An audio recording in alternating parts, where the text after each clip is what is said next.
ঈদ শেষেও চাপ নেই বরিশাল নদীবন্দরে। স্বাধীনতা দিবসের অনুষ্ঠানে পটুয়াখালীতে বিএনপি জামায়াত সংঘর্ষ।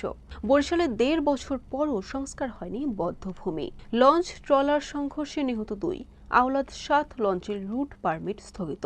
স্বাধীনতা দিবসে বরগুনা ছাত্রলীগের প্রকাশ্যে মিছিল। কলাপাড়ায় স্বাধীনতা দিবস উপলক্ষে শারীরিক প্রতিবন্ধীদের মধ্যে হুইল চেয়ার বিতরণ। বরগুনা জেলা আইনজীবী সমিতির নির্বাচন স্থগিত।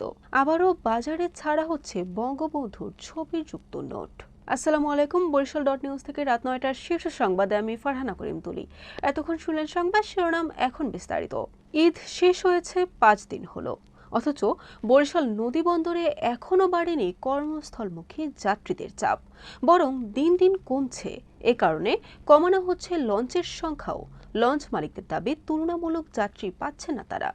পটুয়াখালীর বাউফলে মহান স্বাধীনতা ও জাতীয় দিবসের অনুষ্ঠানে বসার স্থান নিয়ে বিএনপি এবং জামায়াতে ইসলামী নেতাকর্মীদের মধ্যে ২ দফায় সংঘর্ষের ঘটনা ঘটেছে। এতে জামায়াতের এক নেতা আহত হয়েছেন বলে জানা গেছে। বরিশালের সবচেয়ে বড় বধ্যভূমিতে ২০২৪ সালের ৫ই আগস্টের পর ভাঙচুর চালানোয় অনেক নিদর্শন নষ্ট হয়েছে। এরপর থেকে মুক্তিযুদ্ধের স্মৃতি বিজড়িত স্থাপনাটি সংস্কারের কার্যকর কোনো উদ্যোগ নেওয়া হয়নি।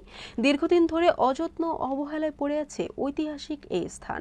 পটুয়াখালীর বাউফলে লোহালিয়া নদীতে যাত্রীবাহী লঞ্চের ধাক্কায় তরমুজ বোঝাই একটি ট্রলার ডুবে ২ শ্রমিকের মৃত্যু হয়েছে। এ ঘটনার পর অভিযুক্ত এমভি আওলাদ ৭ লঞ্চটির রুট পারমিট ও সময়সূচি সাময়িকভাবে স্থগিত করেছে বাংলাদেশ অভ্যন্তরীণ নৌ পরিবহন কর্তৃপক্ষ। মহান স্বাধীনতা দিবস উপলক্ষে ১.৫ বছর পর বরগুনা শহরে প্রকাশ্যে মিছিল করেছে জেলা ছাত্রলীগ।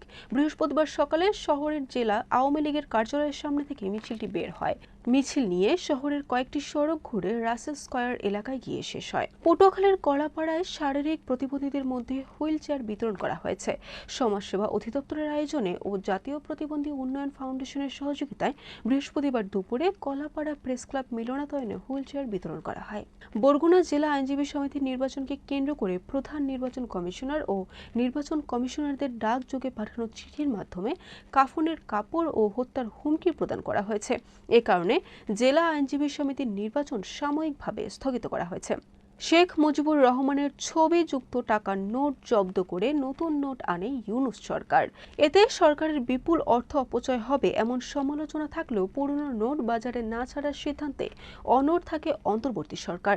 তবে এখন সেই সিলগালা নোট বাজারে ছাড়া হচ্ছে। বরিশাল.নিউজ।